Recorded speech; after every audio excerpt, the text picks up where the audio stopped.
For those of you I haven't met, I am one of the co-hosts of Inner Space on the Space Channel. And of course, how many of you were here last night for the TNG reunion? Wasn't it amazing? I laughed, I cried, it was just incredible. Of course, we saved the best for last, and our next guest, of course, needs no introduction. Please give it up for Sir Patrick Stewart.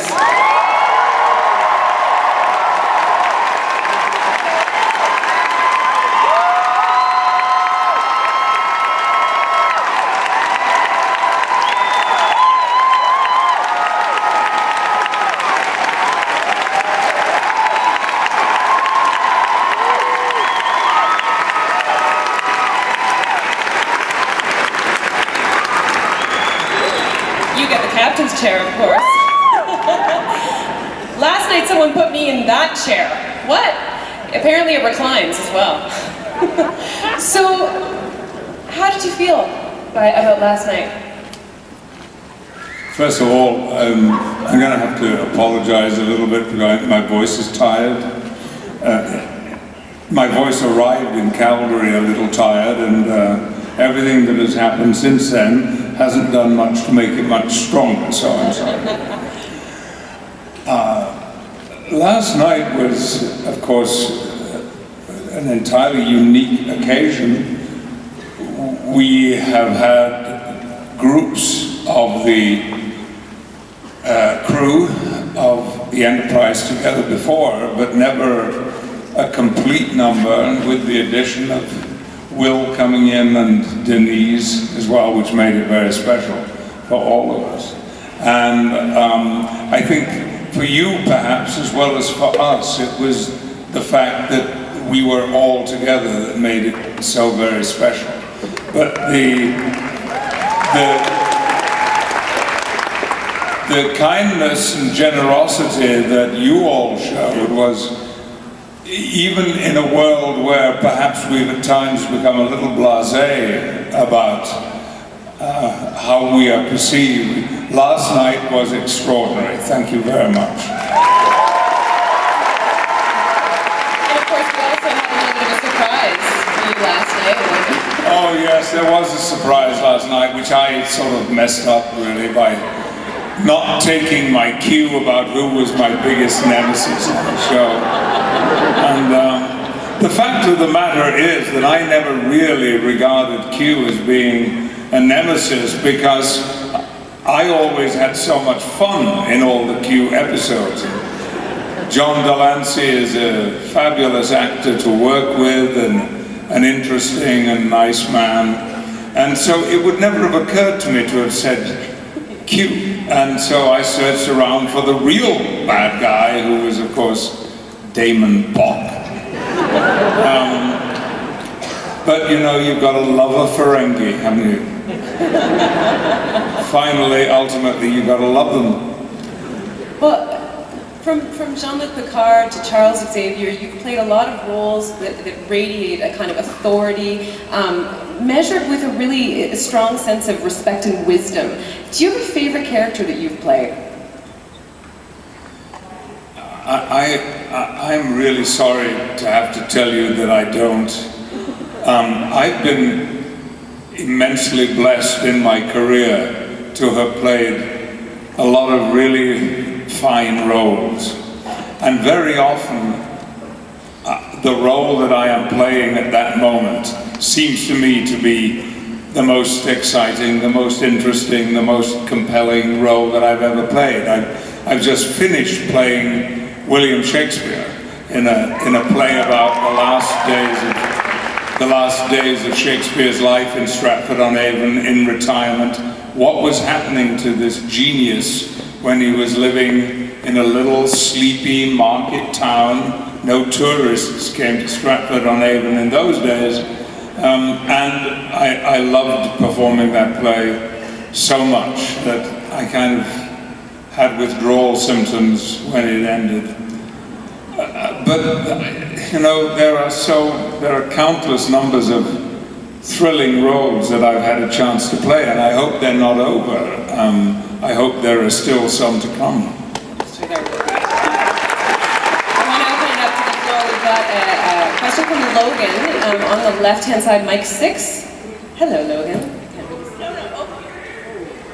Logan! Over here, way over here, yes. Hi, thank you very much. Mr. Stewart, you're fantastic. The role, the cast, everything was fantastic. That being said, they've done a very successful relaunch of the original Star Trek. If they were to recast Next Generation, who would you like playing you? Besides yourself. You mean if they were to cast some youngsters? To give somebody else a chance. Breakout role. Not that you can't do the job, but... Forgive me, maybe I'm a little tired, but do you mean if there were to be a prequel movie, who would play me? No, more like a reboot. Why would they do that?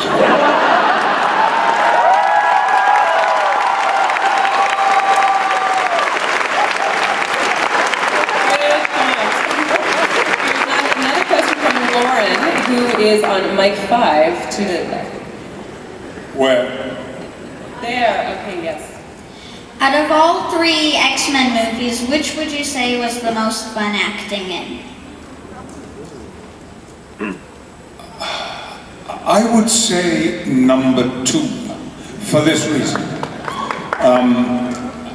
I love working with Bryan Singer, and by the time we came to number 2, we were very established, not only in our roles, but in the whole world of the X-Men.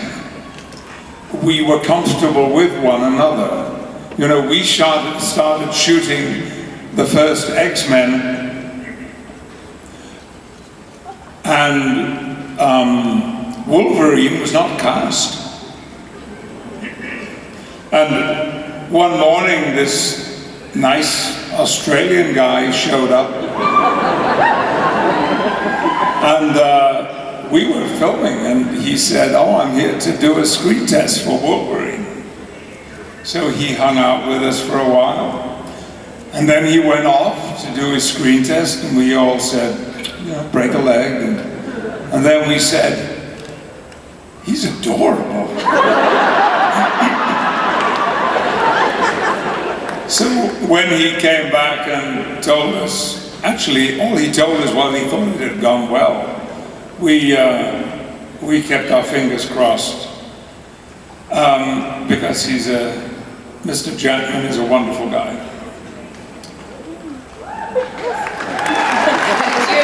Did you see the X-Men Origins? I'm sorry? Have you seen the prequel, the X-Men Origins? You mean X-Men First Class? First Class, sorry, oh my goodness.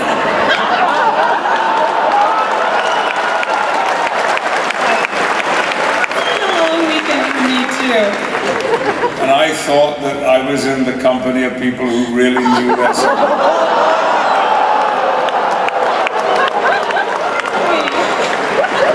The fact of the matter is that is usually me saying that. Yeah, it's like the guy, did I say this last night? I can't remember. We had so much fun. Did I say last night about the guy who got into an elevator? I was coming down a high-rise building in San Francisco very recently, and I could tell at once that he'd had a few drinks. Actually, it was a guy and his wife, because there are 2 parts to this story. And the guy said, oh my God, I love you, you're fantastic. He said, turned to his wife and he said, honey, this is Dr. Spock. From Star Wars.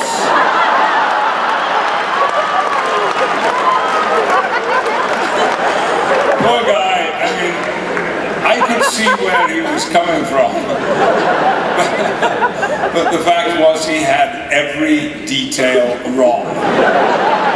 Except for the star part, I guess.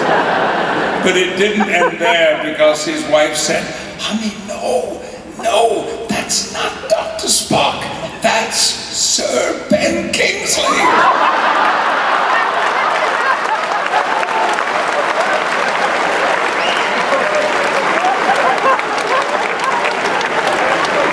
They recognized you.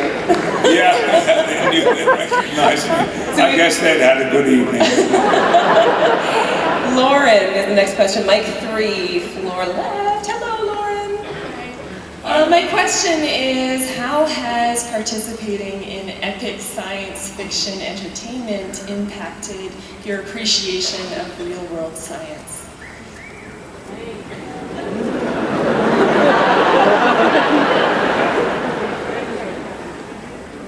This is the kind of question like, Patrick, what science fiction books have you been reading recently?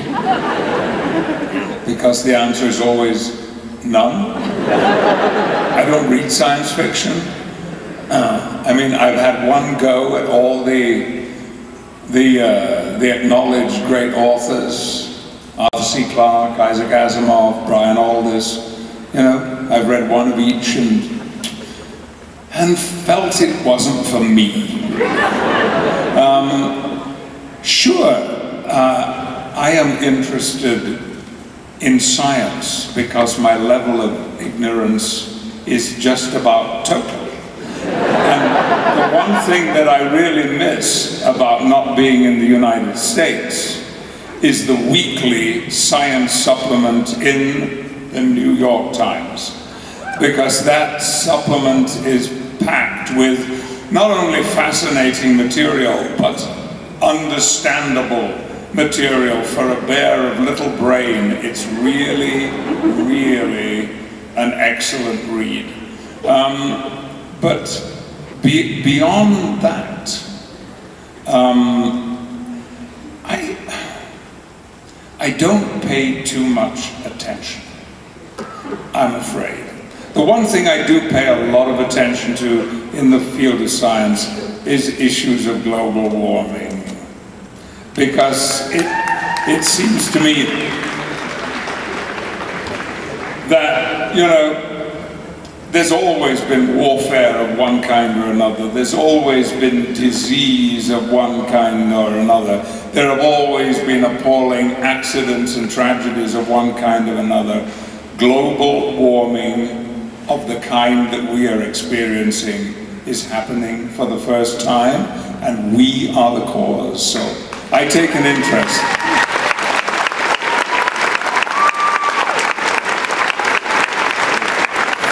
Next question is from Christine, and she's on floor left on mic 3. Sir Patrick, I'm over here on this side. To your left. Same place. Hello. Hello. Hello. I'll try to focus. I'm a huge fan. Thank you so much for coming to Calgary and for being in Canada. I would love to tell you my name is Eunice, like last night. Anyway, as a reporter, I've been a reporter for 25 years, so I only believe half of what I read. And I read that you were thinking of maybe not doing so much theater work and perhaps going back into doing more movies. And as a lover of theater, that's kind of not what I want to hear, but as a fan, I think people around the world will get more accessibility to you. So I'm wondering if it's true, and I'm wondering what kind of movies you're thinking of. It's true. I finished a stage production 3 weeks ago. And it was a play that I've been waiting to do for 2 years and waiting to do it in a very specific theatre. This is the play about Shakespeare. But nearly a year ago, I had determined that when that play was over, I would indeed take a break. And it's only a break from live theatre. Live theatre, well, I like to quote the great film director Ingmar Bergman, who was also a great theatre director and had his own company of actors, but was one of the 20th century's towering giants of filmmaking, and he was asked, which do you prefer, the theatre or the movies? And he said, I love the movies, but the theatre is my life, and that pretty much applies to me too. So I'm not going away forever, because then my life would be over if that happened. I will be returning to the stage, actually not in New York immediately, because what I'm going to do first of all outside New York and then bring it into New York sometime in the fall of 2013. I can't say what it is because it involves other people. But I have in the last 8 years, which have been without doubt, and I don't mean to disappoint any of you in saying this, but they have been the best years of my life, both from a personal, private point of view, but also very much from the work that I've done, because when I returned to the UK, I didn't know if an ongoing stage career would be possible for me, because I'd been away from it for 17 years. But then one thing happened and then another, and I have been blessed to play a line of great roles on stage. Some of them I brought to the United States, others not, and they have been the kind of roles I never expected to play at that level and with those kind of actors and directors. So it has given me huge satisfaction, but I have gone from play to play to play, sometimes back to back. When I finished playing Macbeth in Broadway, 48 hours later, I was in a rehearsal room rehearsing Hamlet. Now that's crazy. It's exciting, but it's crazy. And good friends and family spoke to me and said, "You've got to slow down." So I did, and I was better for it. But then we filmed the Macbeth, and then we filmed Hamlet. They were done very quickly on very low budgets. And I have since then done one other piece of film work, but it's also Shakespeare. Rupert Gould, who directed Macbeth, has directed a film version of King Richard II, and I played a character known as John of Gaunt, who dies at the beginning of Act 2, so I don't hang around for long, but he has one great scene. And my appetite was so whetted by these film experiences, I then began to think, if I'm going to do movies and television again, I have to stop working in the theatre, because I was booking myself a year or 18 months in advance. So I had to say to all my colleagues and those who employ me in the theatre, this is the cut-off point, and it will pick up again here. There is something actually you might be curious to try to find, because the theatre I was working in doing the play about Shakespeare is called The Young Vic, V-I-C, and it's in a street called The Cut in London. Now they have a website. Go to this website, because on that website you will find a 4.5-minute movie, a complete movie, which 3 of us from the production of the Shakespeare play and a young actress who was in another production created in 2 days of filming. And that's the latest, the newest film work that I've done. And it's a very curious and rather shocking piece of film, because it tells an entire story in 4.5 minutes. But I recommend you go to the website and have a look at it. So I've got plans for film. At the moment, only film and not television. And I'm very excited at the prospect of spending my days in front of a camera rather than in a rehearsal room.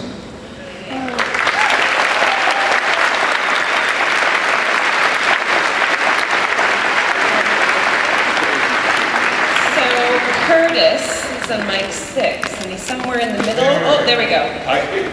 My question has to do with the Will Shatner's documentary, The Captains. In it, you said that you were handed a 6-year contract for Star Trek, and originally you didn't want to do it. When you got on set, and since then, did you regret not wanting to do it?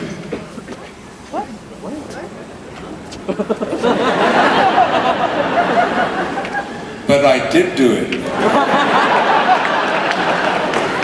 Yes, you said at your friend said it wouldn't last 2 to 3 seasons. But I gave a reason for that, which was that I had a lot of other things to do. And I was just unwilling to commit to 6 years of doing the same thing. I never wanted to do a television series. I know that will seem like madness to most actors because a television series is the most desired thing of all. But I literally was horrified at the thought of doing the same thing for 6 years. But then, as I think I said in that program, everybody assured me that we'd be lucky to get through 6 months. And I certainly expected to be fired because I thought casting me was a terrible idea.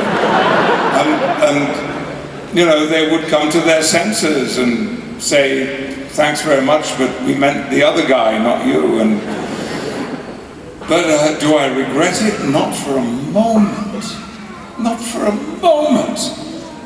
Well, you've seen what the relationship is between those of us who are on it. That quality of friendship is irreplaceable. And I have it with those guys more intimately than I have with any company of actors I've ever worked with. So I would have missed out on that. But in every possible way, Star Trek: The Next Generation changed my life. There was not an area of my life, not all of it for the good, there was not an area of my life that wasn't touched, changed, transformed by it. So no, as Edith Piaf sang, no, I have no regrets.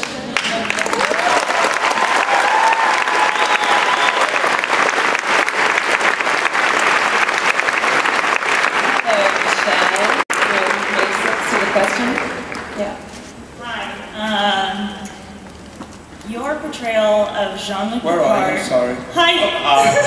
I see you. Your portrayal of Jean-Luc Picard is what inspired me to become an actor.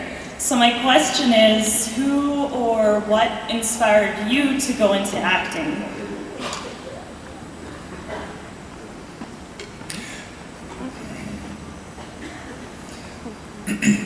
There was no individual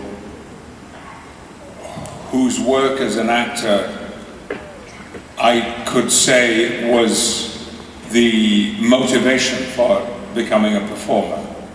I'd been a performer since I was 12, when my English teacher put me in a play.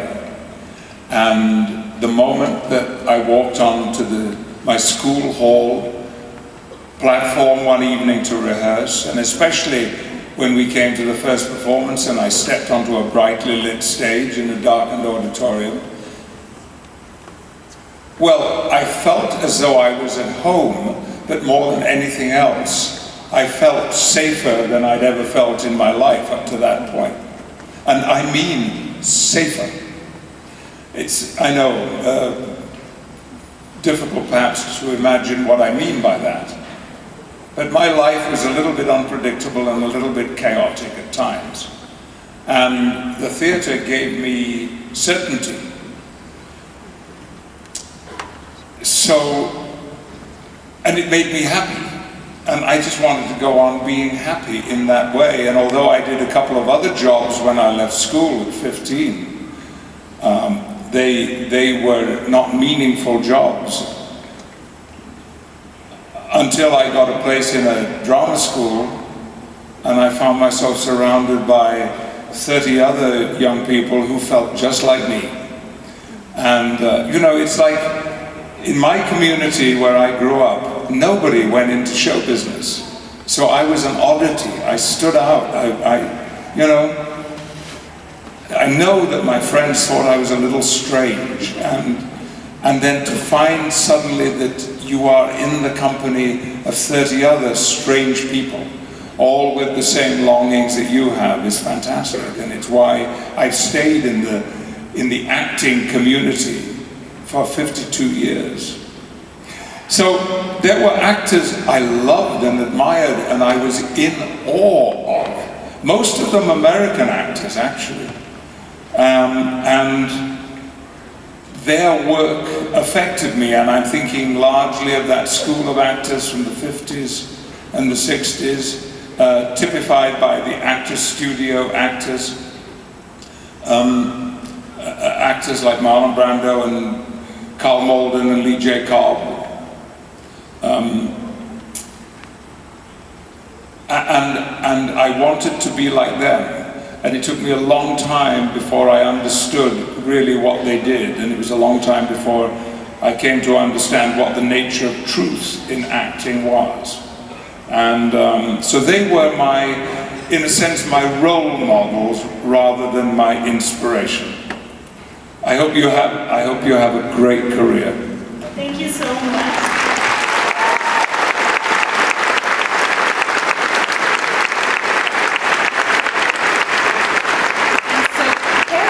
Next, she's on the left, close to the stage. Over here.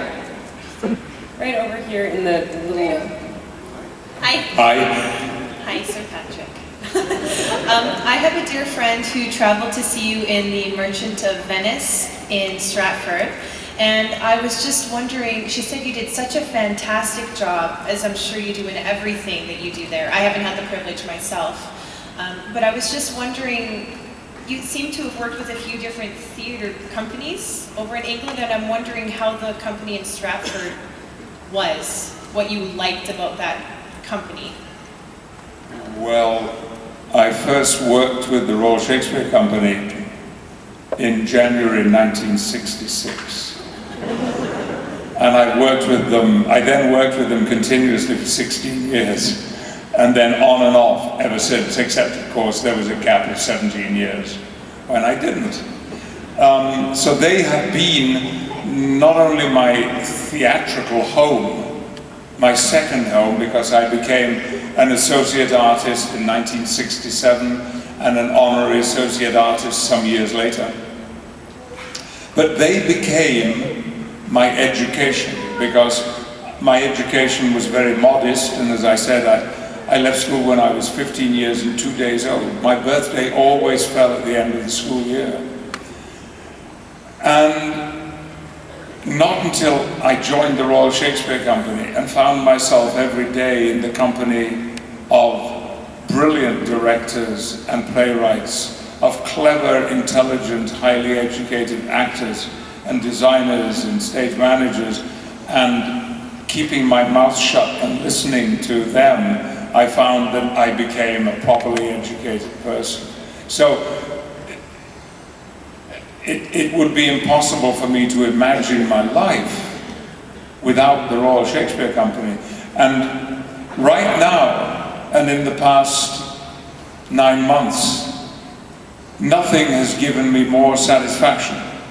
Nothing has given me more pleasure and excitement whenever I think of it than to know that my son, Daniel, who is an actor, is now working with the Royal Shakespeare Company.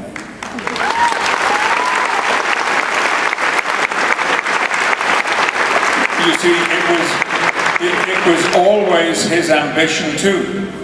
Some of you will have seen him because he played my son in that wonderful episode, Inner Light. And last week, Dan made his commercial London debut as an actor. He had worked at the National Theatre before, which doesn't count as the commercial theatre, but he made his commercial debut in a West End house, and he is so happy and excited about that, but no happier or more excited than I am.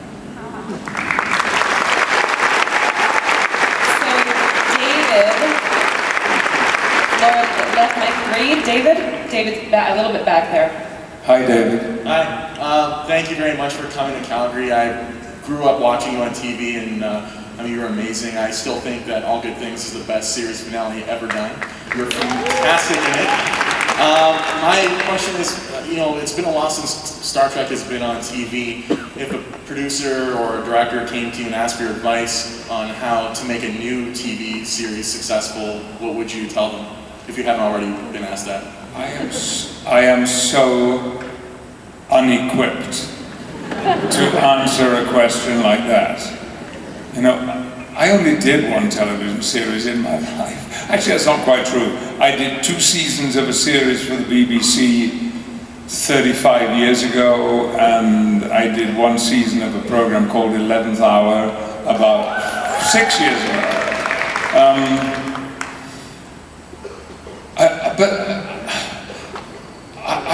If there were one thing and one thing only that I would have to say, it is the very essence of television, or theatre, or film, and certainly of series TV, is storytelling.